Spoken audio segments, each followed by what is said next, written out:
Hello বন্ধুরা, আজকে নিয়ে এলাম নতুন একটা মিনি ব্লগ। তো আজকে হচ্ছে আমি দেখো রাতে রান্না করতে চলে আসছি। আর দেখো এখানে নিচে আলু, তারপর এখানে হচ্ছে মাছ বের করছি। জানো তো যা গরম, তাই বেশি কিছু রান্না করব না। তো এখানে পুঁটি মাছ এনে এনেছি, এগুলো হচ্ছে আমাদের বাড়ির পুকুরের পুঁটি মাছ। আর হচ্ছে এদিকে ডাল নিচ্ছি, ডাল করব। আর মাছের হচ্ছে আলু দিয়ে চচ্চড়ি করব।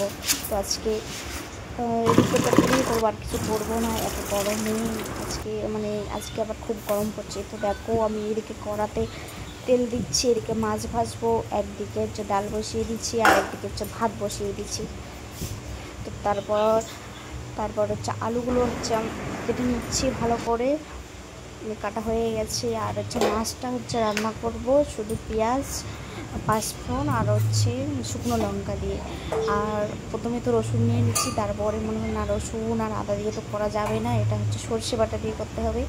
তাই হচ্ছে রসুন আর আদা রেখে দিয়েছি। তারপরে হচ্ছে ডালের ফেনাগুলো ফেলে দিচ্ছি, যে সাদা সাদা ফেনা হয় সেগুলো ফেলে দিচ্ছি। সেগুলো তো ফেলতে হয়, না ফেলে কীরকম একটা হয়। ডালে নুন দিয়ে কিছুক্ষণ পর হলুদ দিতে হয়, তারপরে হলুদ দিয়েছি। তারপরে এইদিকে দেখো তেলটা গরম হয়ে গেছে মাছের, তারপরে হচ্ছে মাছটা ভেজে নেব। তো অনেক দিন তো মিনি ব্লগ দেওয়া হয় না ভালো করে, তো আজকে একটা মিনি ব্লগ নিয়ে আসছি, অবশ্যই তোমরা দেখবে। আর কার কার আমার ভিডিও ভালো লাগে অবশ্যই কমেন্ট করে জানাবে। তো এই দিকে হচ্ছে মা পুঁটি মাছ বেছে রেখে দিয়েছিল নুন মাখিয়ে, হলুদ মাখিনি। তো আমি হলুদটা মাখিয়ে দিচ্ছি, তো একটু নুন দিয়ে দিলাম, ফ্রিজে ছিল তাই একটু হলুদ দিয়ে মাখিয়ে নিচ্ছি পুঁটি মাছটা। আর দেখো কত সুন্দর বড় বড় পুঁটি মাছগুলো, পুকুরের পুঁটি মাছ মাখিয়ে নিচ্ছি। তারপর তেলটা হচ্ছে গরম হয়েছে, তো দিয়ে দিচ্ছি মাছটা। আর হচ্ছে তেলের যদি ছিটে একটু পরে খুব পেটে গেছে কড়াটা, তাই আমি একদম দূরে দাঁড়িয়েছি। এরকম মাছটা ভাজা হয়ে গেছে, আমি নামিয়ে নিচ্ছি।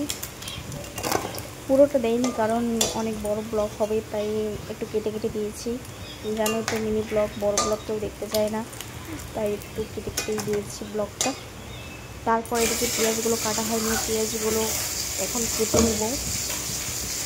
আমি তো ছুরি দিয়েই পেঁয়াজ কাটিতে পারবো, জানো দেখছো আগের ব্লগে। তো আমি পেঁয়াজগুলো কেটে নিচ্ছি দেখো। আর ক্যামেরাম্যান না থাকলে যা হয় অবস্থাটা আর কি, আমি একা একাই ভিডিও করছি, তাই এদিক ওদিক ছড়াচ্ছি।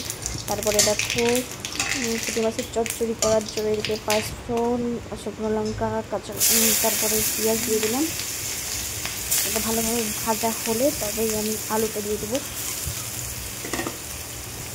তো সবাই রান্নাটা দেখে নাও, সবাই বাড়িতে ট্রাই করবে একবার, যারা যারা ওখানে করনি।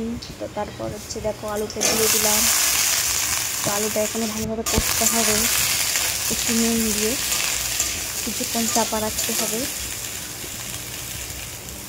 তো দেখো আমি একটু নুন দিয়ে হচ্ছে ভালোভাবে নাড়ছি আলুটা, তারপরে চাপা দিয়ে দিচ্ছি। আর এদিকে একটু যে ভাতটা এখনো হয়নি, ডাল হচ্ছিলো। তারপরে হচ্ছে কিছুক্ষণ চাপা খুলে দিয়ে তারপরে আমি হলুদ দিয়ে তারপরে আবার একটু নেড়ে চাপা দিয়ে তারপরে জল দিতে হবে। নাড়ছি, তোমরা একটু ট্রাই করবে বাড়িতে যারা যারা করনি। তো তারপর আমি জল দিয়ে দিচ্ছি, জল দিয়ে তারপর ওটা সিদ্ধ হবে। তারপরে জলটা ভালোভাবে গরম হয়ে গেলে মাছটা দিয়ে দিবে। তো তারপর মাছটা দিয়ে দিচ্ছি, আর হচ্ছে তারপর চাপা দিয়ে দিচ্ছি। তো আমার সর্ষে বাটা হয়ে গেছে, সর্ষে বাটাটা দেখানো হয়নি, জানো তো ক্যামেরাম্যান না থাকলে কী অসুবিধা হয়, তাই ওটা দেখাতে পারিনি। তারপর সর্ষে বাটাটা দিয়ে দিচ্ছি, দিয়ে আলুটা আমার এদিকে সিদ্ধ হয়ে গেছে। তো তারপরে এইটুকু ব্লগটা ভালো লাগলে লাইক অবশ্যই করবে। এটা ভিডিওটা করছিলাম কারণ শোনাই যায় না, কিন্তু হচ্ছে তোমরা ভালো লাগলে লাইক শেয়ার করবে, সাবস্ক্রাইব করতে ভুলবে না।